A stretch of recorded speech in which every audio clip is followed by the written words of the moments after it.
it's an important tool for us. But if we don't know where the calls are going, who's calling, or if they're hanging up on people because they can't speak English, that's a problem for us.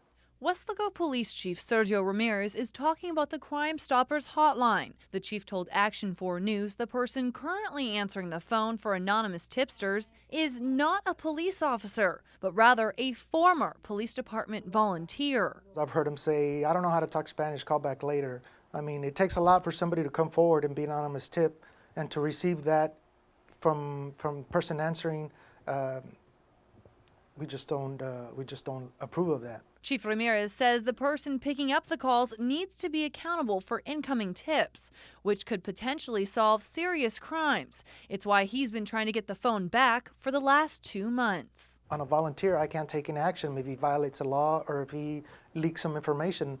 At least with somebody, a police officer that can answer the phone 24 hours a day, we know what tips are coming in, where they're going, and right now we don't. That worries the police chief. He's been reaching out to Crimestoppers, an independent nonprofit organization separate from the police department. We like the program.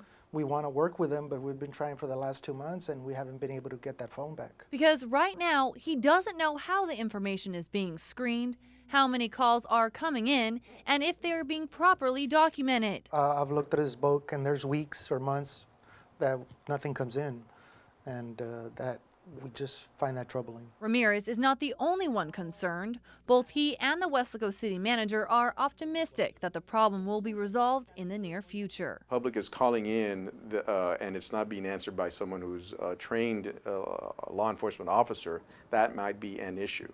And so again, we're just trying to make sure that that they know that this is an issue, give them an opportunity to correct it, and make sure that the public is served properly. In Weslaco, Ashley Custer, Action 4 News.